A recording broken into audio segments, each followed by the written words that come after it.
Assalamualaikum warahmatullahi wabarakatuh. Di sini saya Nanda Fitri Farida, NIM 103.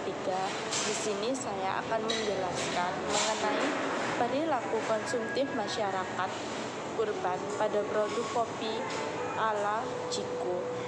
Di sini saya akan menggunakan teori Joan Burdilat. Tentu tidak asing lagi, kopi itu memang telah menjadi bagian erat dalam kehidupan masyarakat di Indonesia saat ini, terutama di lingkungan sekitar kita.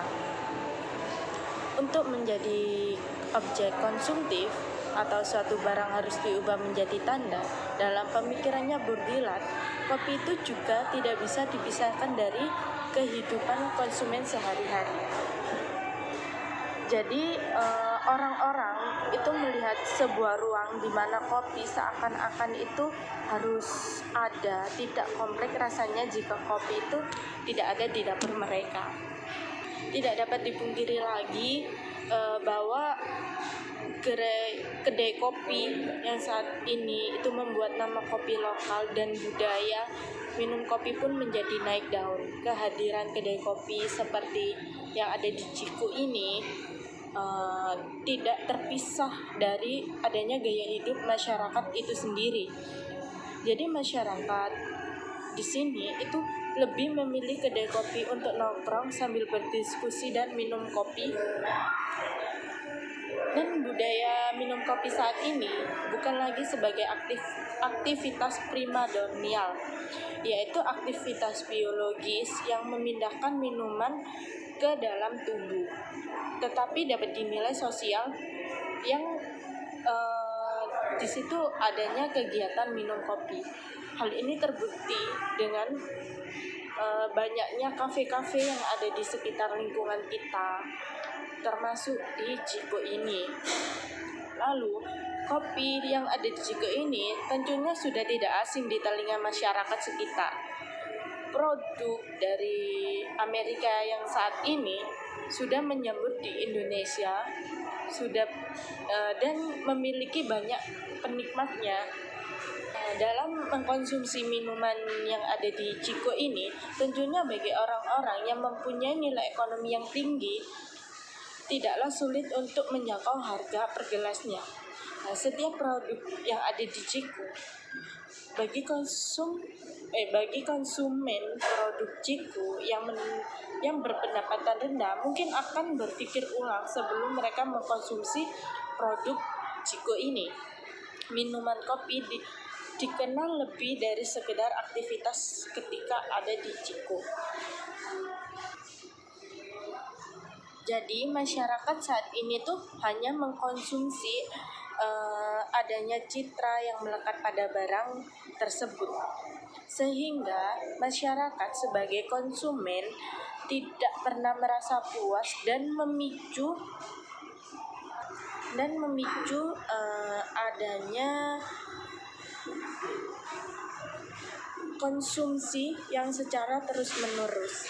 Jadi karena itu kehidupan sehari-hari setiap individu itu dapat dilihat dari kegiatan konsumsinya mereka. Barang dan jasa dibeli dan dipakai oleh setiap individu yang memiliki citraan masing-masing. Lalu untuk fenomena dalam membeli kopi di Ciku ini sangat erat kaitannya dengan pergeseran kopi yang memiliki status of object milk yang dimiliki Burdilat, yaitu hilangnya nilai fungsi kopi yang sebenarnya. Jika Marx selalu menekankan bahwa kapitalis tugasnya memproduksi barang, sedangkan bagi Burdilat kapitalis memproduksi tontonan. Karena konsumen menginginkan sebuah diferensiasi melalui pemikiran tanda-tanda di dalam produk. Burdilat menyempurnakan bahwa era kapitalis dapat dinilai dari produksi tontonan, yaitu tontonan apa yang bisa disajikan dalam secangkir kopi yang ada di Ciku ini. tanda-tanda apa yang dicari konsumen dari secangkir kopi tersebut. Lalu untuk Jiko dimaknai dengan wujud materi berupa kopi yang diminum. Namun, dalam konsepsi mulakra, kopi yang bersifat konkret ini mampu berubah menjadi abstrak atau imajinasi dengan penunjukan harga jual yang tinggi sehingga menciptakan imajinasi lain atau biasa yang disebut dalam Baudrillard, yaitu dengan adanya hiperrealitas ketika para konsumen meminum minuman kopi dengan merek Jiko dibandingkan kopi yang bermerek lainnya. Dan Baudrillard itu mengatakan bahwa massa hanya menginginkan tontonan saja. Mereka hanya menginginkan permainan tanda, stereotip, dan mengidolakan kandungan isi dalam pemikirannya Baudrillard. Dalam konteks tersebut dapat diartikan bahwa kopi tidak lagi dibeli sebagai minuman penghilang kantuk berkala. Namun ada nilai-nilai simbol yang melekat dan harus dibayar mahal untuk mendapatkannya. Dan simulakra yaitu diaplikasikan sebagai perbedaan antara duplikat yang asli dan menjadi kabur.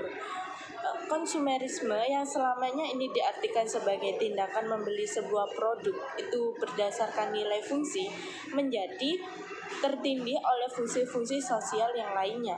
Berdasarkan hal tersebut, masyarakat konsumerisme mulai melirik kedai kopi yang serupa dengan Jiko.